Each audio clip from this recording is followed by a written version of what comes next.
Right, hey guys, how are we doing? Back another video from Totally Not Mark, and today we're going to be checking out his review for the final Fullmetal Alchemist live action movie, which I didn't know existed. And then after checking out last week's video where he reviewed the first two, I've gone to Netflix and added them to my watch list. I'm going to watch this review, and then I've noticed that Mother's Basement's done the first two. He's done videos on the first two. So I'm going to watch them after the fact, watching Mark's reviews.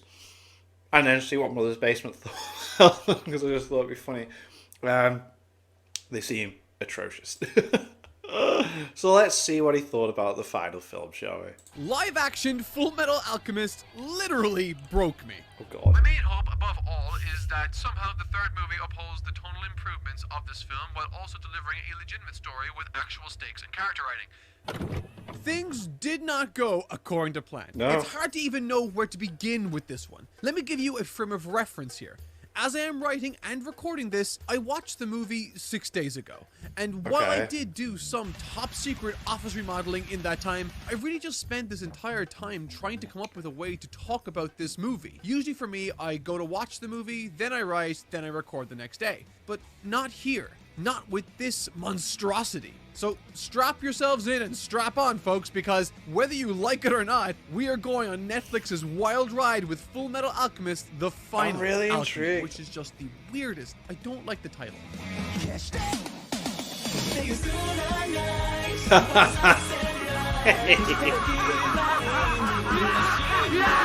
Wow, it's like a Japanese cover of Rick Astley. That's cool. So, how does the final movie in this live-action trilogy stack up to the rest? Well, I'm so intrigued. I'm definitely going to watch these at some point. if it wasn't obvious by my incoherent ramblings earlier, it's the worst one. Oh boy, God. is it ever the worst one. Which is not something I thought was even possible. Like the first two, especially movie one, set a remarkably low bar, but somehow this movie exceeds, or rather anti-exceeds, pretty much every expectation I had going into this. Gone are the days of laughing along with the wackiness of it all. Here in its place is a truly boring, poorly made, boring, and outright unenjoyable, not to mention boring movie. But Oh god, because like sometimes films are so bad that they're great, or so bad that you find them funny, but this is that bad. we will get to all of that in due time, so for now, let's dive in. The movie opens up with our good friend Ho-Ho being robbed in his travels. Standard manga fare so far, except, oh, look at that. It's Izumi and her husband, pivotal characters that have, up until now, just been completely ignored. And it's clear to me that this entire opening section was the screenwriter suddenly realizing that they needed to be wait, introduced. we're missing like several of the human sacrifices for the final arc. Uh-oh, because Izumi's introduction is about as unceremonious as it can get. She pops up on screen, punches a bad guy, and then we basically hard cut to Ho-Ho entering her kinky by force and fixing her uterus or something. I don't know. Then, as soon as we're done with that character introduction, we are right back to where we left off last movie. And of course, just as one would expect, Envy spends about 0.01 seconds in his lizard form before quickly reverting to his human form. Gotta give it to Envy, they are truly budget-minded here. The movie studio thanks him for his contributions. This entire section is really an immediate red flag that somehow, despite all odds, the CG in this movie is even worse than what came before. All of the scenes inside Gluttony's stomach are against a plain dark background, and despite that simple background, the green screen work is still remarkably atrocious and absolutely noticeable the entire time. Meanwhile, Al and Gluttony go to Father for reasons, and Scar and May follow them for equally real and valid reasons, I guess. Honestly, the entire first 15 minutes is the script desperately scrambling to move chess pieces to the places they need to be to tell the story of Briggs and the Day of Reckoning. Izumi being introduced, Al and Co shuffling off to Father, Mustang very quickly being confronted by Wrath. It's all just one big sprint to get characters where they need to be. Like, they haven't paced it nice enough for they just naturally all blend. It's like, okay, they need to get there now. And you know, it's almost like I talked about this problem last video. Fullmetal Alchemist is one big, long story with no individual arcs, so the thought of splitting it not just into 3 parts, but segregating its disparate elements in an attempt to tell the story in arcs is just rife for failure and contradiction. Yeah, But the can't baffling work. part is, even with how bad this approach is, this movie manages to make things even worse with how quickly it's forced to speed through everything. Nothing is given breathing room. The entire thing feels like an any percent out of bounds speedrun of Fullmetal Alchemist, but no longer in a fun way. It's just one long chain of story beat happens, and then yada yada, and then the next story beat happens. Over and over and over and over again, mate. until its 2-hour runtime has expired and you are left questioning your sanity, sitting there in your couch contemplating the meaning of your very existence. Sorry. Where was I? Oh yeah! So now via the power of gluttony spitting the I don't think I mentioned this last time, but I do like how Mark, for this live action one, has posed for the stills that the animate, when he reviews anime stuff, the animation of himself pops up. I love how he has recreated those in live action for a review of a live action anime thing. But anyway. the cast out with the most incredible and convincing CGI I have ever seen, might I God. add. Everyone is in Father's throne room, expositing at one another. We get all the beats we expect. Father realizing Ed is Ho-Ho's son, Father deleting everyone's alchemy powers, and so on and so forth. But then, once again, the script remembers that it is still missing an element of the end, and introduces us to the one and only Greed. Except, in this version, of course, Greed has never ever been seen before or mentioned up until now, so how do they go about reconciling that with his introduction? Well, that's the neat part. They don't do anything. What? What?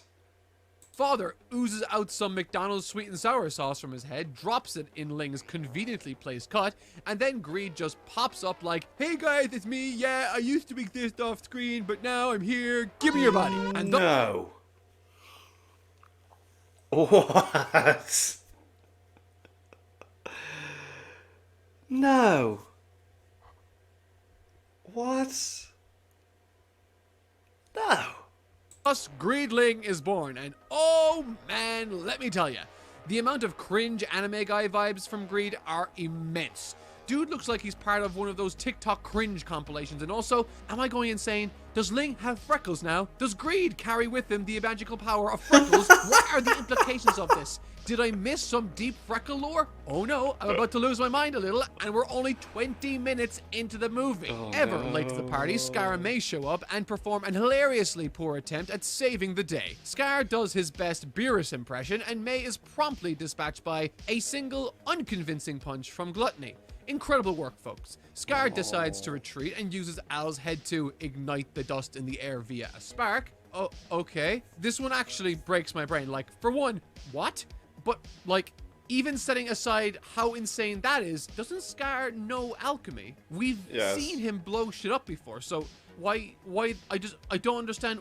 I'm moving on, whatever. Yeah. Flash over to Izumi at her meat shop, where she is now on a phone call with Ed. Yeah, didn't you know? She's Ed and Al's teacher. We've established this before, right? Wink, No. wink. Oh, Come on, you've God. watched the anime. This entire... It's really like playing on you need to have seen Fullmetal Alchemist to know what's going on. Our movie depends on you watching the anime. It lets the anime do narrative heavy lifting. It's a joke! I hate this movie! I will say, at least, that once again, the casting and costume design remains the only steadfast element of these films. Izumi looks exactly like you would want to look in a live-action adaptation of her character, while also somehow not looking totally silly or cartoonish. It's really hard to stress how much of a diamond in the rough these costume designs are. The costume designer of this trilogy is Rie Nishihara, who was probably plucked from her work on a live-action play adaptation of Naruto titled Live Spectacle Naruto, Wow. Song of the Akatsuki. And from what I've seen, while I can't say much on the story or acting, one of the main consensuses is that the costume designs for this play are similarly the overwhelming highlight of its production. From what I can tell, they haven't done any more costume design work Whoa. since these movies. But I can't help but think that they have a particular knack for adapting these wacky anime designs into live action in both a convincing and faithful manner. And so I would definitely be interested in seeing their work on a more competent production in the future. Anywho, literally one scene after chatting with Izumi in Central City, surprise, Ed, Scar, and co are now in Briggs and have uncovered Scar's brother's secret alchemy notes. No, I am not kidding. They really did just press the fast forward button on... Wow. Just thinking as well, isn't there a live action Bleach movie on Netflix as well? Or am I remembering wrong? like 7 volumes of content. But you must understand, guys, we don't have time. We must quickly get over this silly little plot point and get to the real meat of this section. And that is the crew sit down and enjoy a nice meal of canned boiled bean soup. Okay, actually that's pretty damn funny. Shout out to the guy who made that in the props team. I am now officially starting my bean soup company. Totally not Click the subscribe button to invest. With their stomachs full of Totally Not Mark branded boiled bean soup, they decipher the notes in a whopping half a second and set off to the harsh land of Briggs to stop the final plot point, or should I say transmutation circle. It's at this point we are once again introduced to some new lovely character designs in the form of Buccaneer and Olivier Armstrong. These designs really remain on point, and it drives me crazy that such talent was wasted on such shite movies. But none of that actual critique and critical thinking is important. What is important is that the live-action Ed is clearly, literally medically blind. In fact, let's play a game here. This is the silhouette that Ed sees approaching him in the snowstorm. Let's all guess what we think this is. Is it A, the abominable snowman? Is it B, the Grinch of Whom Stole Christmas? Or C, very clearly a tall man with a mohawk and prosthetic arm? Yes. Aha! Trick question. The answer is D, a bear. What? In the history of all evolution and biology, has any bear ever looked like that, Ed? Like, what? I get it. It's a snowman, so it's a bit hard to see, but his silhouette is very clearly visible. Do you know what a bear looks like, Ed? It looks like this. This is what a bear looks like, Ed. Do you see a prosthetic arm? Someone bring me back to reality, please. After a brief stint of May and Scar uncovering the double secret of his brother's notes to the tune of some extremely James Bond sounding music, we are unceremoniously introduced to the one and only Sloth. Oh my god. It was at this point I That's atrocious. realized that this movie's CG had transcended bad. The CG work for Sloth goes so far past bad CG that it goes even beyond wrapping around to so bad it's good and transcends all the way back to so bad it's bad again. There is no shot of him in this entire movie's runtime that doesn't look like complete ass. I am 99.9% sure that they ripped the skin texture from a PS2 game. Thankfully, we don't have to look at him for too long because our good friend Armstrong goes full cartoon mode and shoves him out the door while literally peeking out the top of a tank. And with that, we are officially back to the being 100% faithful to the anime is not always a good thing conversation of the last video. Oh my god. Having said that though, at least this sequence was fun in a goofy sort of way. Like, yes, it is incredibly stupid and impossible to take seriously, but as I was soon to find, unlike the rest of this movie, I at least got to laugh at this scene in an ironic sort of way. Unfortunately, it's at this point only 40 minutes into the film at which the last breaths of any sort of entertainment are thrown out the window. From this point on, all the chess pieces are in place and it is a scene-by-scene loose adaptation of the anime story as you know it. Some things are trimmed, everything happens at 4 times speed, and nothing lands. I really mean that. I want to emphasize that. Nothing lands in this movie. And it's all just so incredibly boring. It's so insanely boring. Like, the greatest sin of the first 2 movies is that they were often just chock full of long stretches where nothing fun, interesting, or entertaining in the slightest happens. And apparently, this movie's script decided... The music in the background is, Tokyo Cool, isn't it?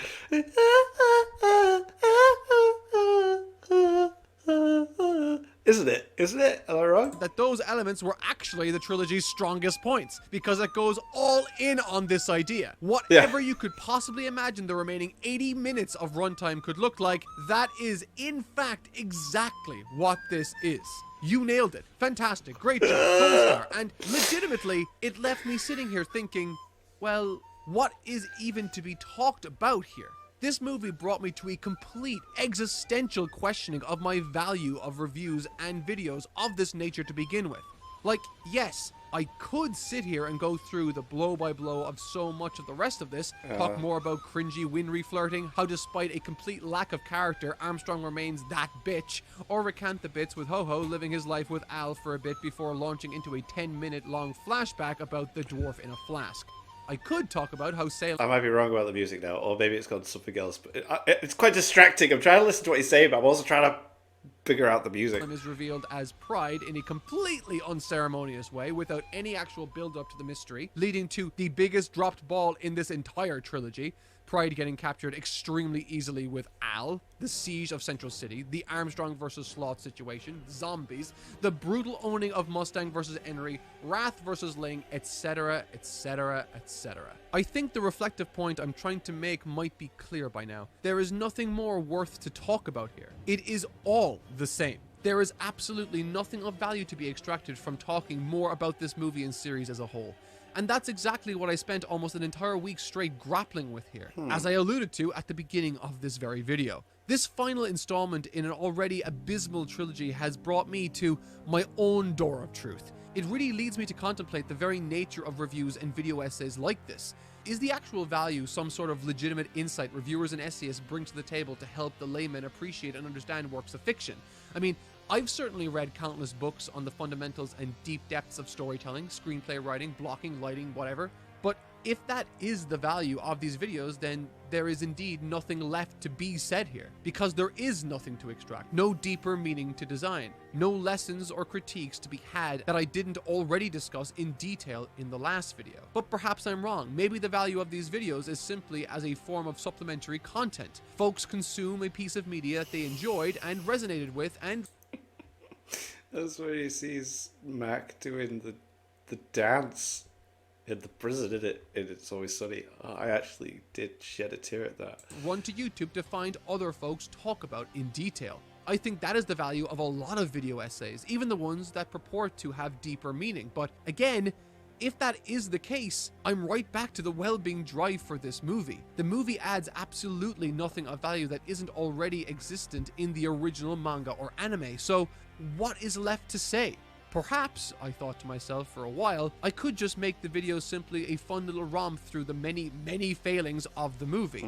Giggle along with the audience as we both point and laugh together at the complete failing of cinema and storytelling that is this movie. There's certainly plenty more that I didn't get to. I haven't even mentioned things like the CG on the dwarf's full form, Mustang continually forgetting that he is meant to be blind, the movie still attempting to do a greed sacrifice even though we've spent less than 10 minutes total Why would with you the care? character. Yeah, I mean, yeah.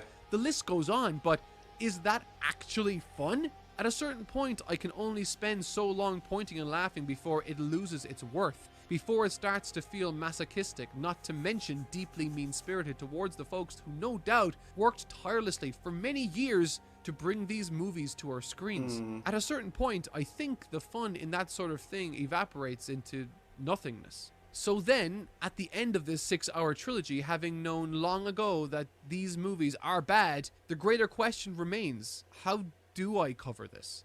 How do I cover this final, ultimately worthless finale? What is the core value of my videos? Well, I think after a lot of thinking, the answer I've come to is that in order to stay true to the core goals of this channel, to deliver you all videos that cover media and dive into them analytically and glean elements of art critique and heart from them, I have to do something I've never really done before. I have to stop here. The idea of covering half of a movie in the finale of a trilogy, no less, is definitely one of the weirdest things I've ever done on this channel, but I think almost counterintuitively, this sort of thing delivers a lot more introspective value than another 30 minutes of laughing and pointing at bad CG clips could ever offer. I think there is a real value in contemplating when to stop consuming something. So very often now, Damn, the cheesy. prevailing form of content you see online is negative content that focuses on making fun of bad media. People who hate watch bad anime and post about how bad it is online. Content farming outrage videos from Twitch drama. People who have made entire careers out of stirring the pot and preying on the negative aspects of art and human connection. Negativity plays better than almost anything else. Hate generates way more response than love. Every social media website in existence not only knows this, but operates with that very motto at its very core. You can't go an inch in any direction without finding a hot take from someone online that brings absolutely no value to the conversation. And maybe all of this is just human nature, but I think it's worth rebelling against. I think there's so much more value out there to be explored, so much more deeply impactful art to look into and experience, rather than angrily point and laugh at the failures of art along the way. For every Angry Birds movie, there is an HBO's The Last of Us. For every emoji movie, there is a Wall-E. For every Morbius, there is an everything everywhere all at once. The depths of human creativity are, as best as we can tell, completely endless. I have some mad respect for this approach. Wow. It's easy to just poop on everything, but yeah, let's try not doing that. I mentioned in my main Fullmetal Alchemist video that the thought of the series having sat behind me for years without me knowing how special it truly was really struck a chord with me. And that thought works extremely well in contrast to this movie. If I only have one life to live, if we only have one life to live, and there is already a near infinite amount of genuinely incredible works to both consume and talk about, how can we, in our right minds, spend more time echoing on about this film or anything else being so terrible that it's funny? So, for the conclusion of this video, I'm going to take some notes from the last piece of legitimate art that touched me. I am stealing a move from Fullmetal Alchemist Greed. This insane move, simply stopping this review halfway into the movie, is my final rebellion against the concept of hate watching itself. I'm cutting it here, and I'm going to encourage anyone that made it this far into this video to go consume some new art that you enjoy. Pick up that manga you've been thinking about reading. Go watch that movie with your friend that they've been recommending you to watch relentlessly for years now. Hell, go make some art yourself. Take the 30 minutes of making fun of this shitty movie that you could have saved and make something of it. Seize the day. I'm gonna do the same. Maybe spend some time with my family. And the next time you see me, I'll be talking about some new pieces of art that will have no doubt given me additional insight into the world we live in. But until then, I've been Toy Not Mark. This has been a weird one, but as always, thank you so much for watching. Alright. I'm still gonna watch these videos, hate them, and then check out Mother's Basement's videos. But I respect that approach. I really respect that approach. That's you know, boom, it's easy. And yeah, he's right. It's dead easy to put negative stuff out there and people laugh along and be like, well, yeah, but alright, cool. So yeah, I'm gonna check these movies out at some point and then check out Mother's Basement's videos on the first two and then whatever. But yeah, make sure you check out my Etsy shop. Link is in the description to the t-shirts and hoodies that I've designed that you can purchase that help support the channel. Thank you very much for that. And thank you all my patrons.